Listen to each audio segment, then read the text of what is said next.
大家好，歡迎嚟到安心三寶嘅頻道。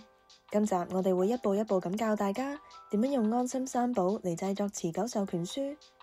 如果你仲未下載同埋註冊安心三寶，就記得睇返我哋上一條片，教你點樣免費下載同埋註冊登入㗎。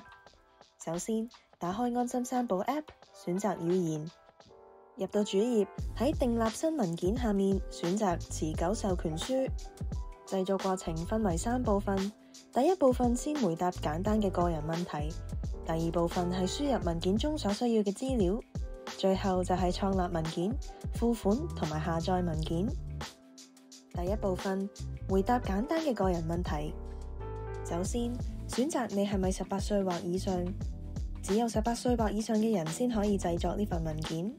選擇你現時嘅精神行為能力係咪可以訂立呢份文件，即係咪神志清醒。選擇你係咪居住喺香港，提你啦，安心三寶嘅平台只會為喺香港居住嘅人士製作持久授權書。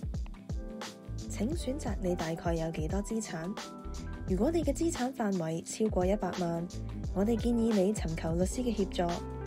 當然，你亦都可以選擇繼續填寫，選擇自己創立文件，或者 WhatsApp 91277273聯絡我哋可以為你安排律師預約嘅服務。請選擇你打算委任嘅授權人數量，授權人即係喺持久授權書之下俾你委任去管理財務事項嘅人。撳建立文件，然後閱讀詞彙表同埋常見嘅問題。當你完成閱讀之後，創建呢個掣就會變咗做橙色，咁你就可以按下創建。如果你仲未登記同埋登入，就請記得先登入安心三寶嘅個人賬戶啦，然後填寫你嘅個人資料，包括姓名、住址、身份證號碼、出生日期等等。如果你有下載同埋使用智方便，而智方便 App 入邊有以下嘅資料，你就可以撳智方便個人資料嘅掣，系統就會幫你自動填寫㗎喇。然後你將會進入第2部分，選擇同埋輸入文件之中所需要嘅資料。首先，輸入授權人嘅姓名、身份證號碼同埋地址。當你喺題目見到必須回答嘅時候，就代表你必須填寫。如果冇，你就可以選擇填或者唔填。當你填好之後，你可以撳右下角加入聯絡人嘅掣，以儲存頭先輸入嘅授權人資料。當你完成晒輸入所有授權人嘅資料之後，你就可以撳下一題。請選擇你嘅授權人將如何行事，佢哋可以共同行事、共同同埋個別行事。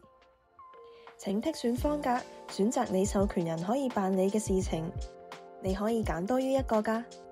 如果你想授權人可以代你辦理其他特定財產或者財政事務嘅安排，你就可以喺呢個方格入邊輸入。如果冇，就可以撳下一題。請注意，你唔可以漏空晒所有方格，又或者唔列出任何特定財產或者財政事務。如果唔係，呢份授權書就會冇效㗎啦。請輸入你希望對授權人行使權力嘅時候有乜嘢限制或者條件。請選擇你係咪希望呢份持久授權書註冊嘅時候自己獲得通知。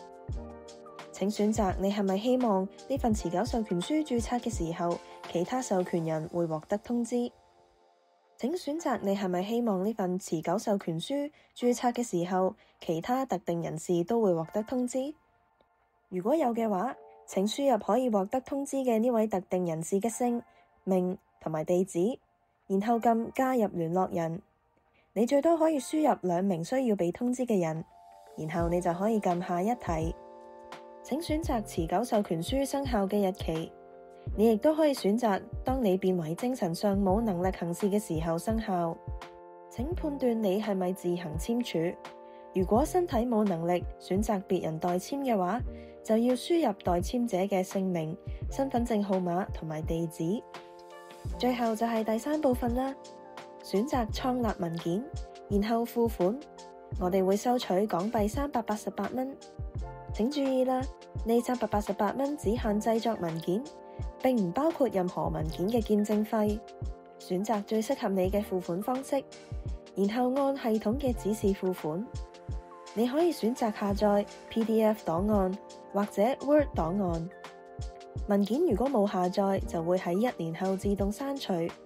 但下載之後時間起1年內，你都可以重新瀏覽呢份文件。列印文件之前，請檢查資料係咪正確。如果有錯，請喺 Word 檔案入邊修改。你需要喺一個註冊醫生面前簽署呢份持久授權書，再喺28日之內揾一位律師面前簽署，然後揾授權人喺見證之下簽署呢份持久授權書，最後到香港高等法院註冊先可以生效㗎。記住啦，見證嘅醫生或者律師唔能夠係授權人或者佢嘅配偶，或者同你有血緣或者姻親關係嘅人，又或者係同授權人有血緣或者姻親關係嘅人。仲要記得，授權人必須係一個年滿18歲嘅人，冇破產同埋精神上有能力行事嘅人。專業信託法團亦都可以成為授權人。希望今集嘅教學可以幫到你，令你對用安心三寶寫持久授權書更加有信心啦。如果你覺得呢條片有用，就記得俾 like、share 俾有需要嘅朋友，仲要記得 subscribe 我哋嘅頻道，咁下次出新教學嘅時候你就唔會錯過啦。